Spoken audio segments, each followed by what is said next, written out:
What if I told you there is a robot that controls more wealth than any country on earth? A robot so powerful that in the last 10 years, it has quietly created the biggest company in the world. This is the story of a robot called Aladdin. It's Wall Street's best kept secret, and it's gobbling up every asset class across every industry. Aladdin now controls $21 trillion of our global economy. To put that in perspective, that's more than the $20 trillion GDP of the US or the $15 trillion GDP of the entire European Union. The New Statesman wrote, the total physical cash of all 7 billion people and every company, bank vault, wallet, and piggy bank in the world is around $5 trillion. Aladdin has grown into a system responsible for more than 4 times the value of all the money in the world. This one robot directs the actions of the US Federal Reserve, almost every major bank and investment fund on Wall Street, and over 17,000 traders. It controls half of all ETFs, 17% of the bond market, 10% of the global stock market, and carries out 250,000 trades every day and billions of forecasts every week. Year after year, it hoovers up trillions of data points on every market, every company, every asset, and now even each of us, what we buy, sell, and say, so that it knows what to buy and what to sell far better than any human being. Every major bank, company, and investment fund has come to rely on Aladdin and its all-powerful AI and algorithms to beat the market. And if they didn't, they've collapsed and failed in Aladdin's wake. And you know what the craziest part of this story is? This robot is just getting started. So where did Aladdin come from and how did it get so powerful? Aladdin is the brainchild of Larry Fink, the founder of BlackRock, and its total dominance has made his company the biggest shadow bank in the world and the most powerful company on earth. The story you're about to hear is equally unbelievable and terrifying. In fact, you would think it was science fiction if it wasn't very real and happening today. This story starts in the 1980s when Larry Fink was making millions pioneering mortgage-backed securities at Wall Street Bank First Boston. That's right, the same mortgage-backed securities that caused the 2008 global financial crisis 20 years later. But back in the 80s, he was in an epic Wall Street rivalry with Louis Ranieri at Salomon Brothers, made famous as the big swinging dick in Michael Lewis's book Liar's Poker. Back then, Larry was making millions for the bank and was on track to be First Boston's CEO. And then in 1986, an error in the back office computer models led to Larry making the wrong trades and he lost the company $100 million. The result was Larry leaving the bank as a failure with a stupid computer to blame. With that experience, Larry had just one ambition: to build a super smart robot that could pick out risk and opportunity in the market and do it better than any computer or human could do. In 1988, he launched a new startup, BlackRock, with a tiny coding team to give birth to this robot. Its name, Aladdin, which stands for Asset, Liability, and Debt Derivative Investment Network. In its first 10 years, Aladdin was fed information about every asset, price movement, and risk variable in the global bond market, Larry's specialty. And in 1999, when Aladdin turned 11, Aladdin was getting so intelligent at picking losers and winners that Larry began selling access to its data to other Wall Street firms. That same year, he took BlackRock public on the New York Stock Exchange. Straight after the IPO, the dot-com bust burst, pushing a wall of money from the stock market to bonds, which Aladdin had become the undisputed world champion in. Within years, BlackRock had become $1 trillion company, and as money started shifting back to shares, what did Larry do? He bought the asset management arm of Merrill Lynch, which was focused to shares. So the gift for Aladdin's 18th birthday, all the data points for the entire stock market, and suddenly Aladdin had a new playground, analyzing every stock trade and risk factor for every company on the stock market. As a result, today BlackRock, together with his 2 closest rivals, Vanguard and State Street, both of which also rely on Aladdin's mountain of knowledge, have become the biggest shareholders of over 40% of all public listed companies in America.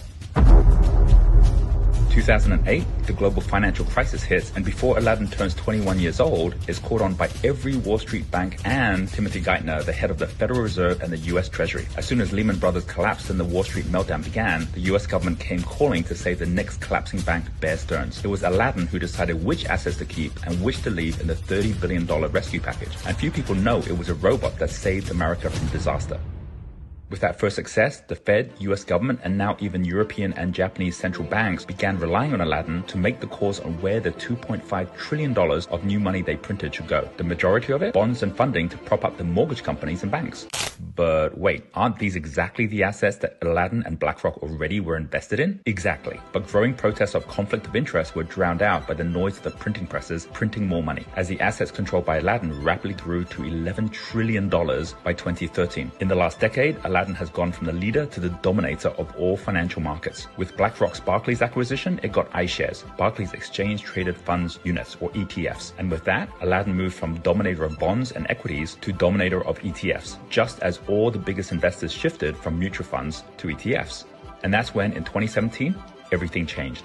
On Aladdin's 29th birthday, Larry launched a top-secret project at BlackRock, codenamed Monarch. It led to the firing of his fund managers and replacing their funds with Aladdin's funds. The robot was now eliminating humans from the equation altogether.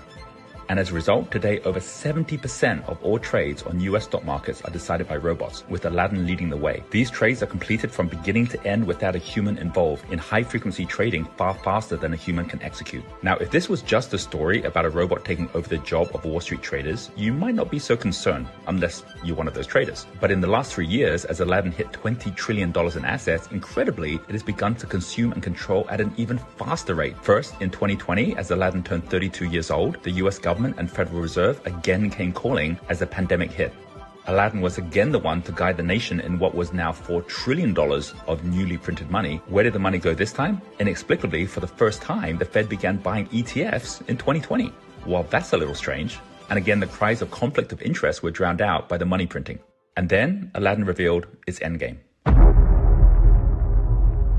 Recently, BlackRock acquired eFront, which collects data on the things that you and I own, including private equity and real estate. And since then, Aladdin has consumed eFront's data on the entire global real estate market. And yep, you guess what happened next.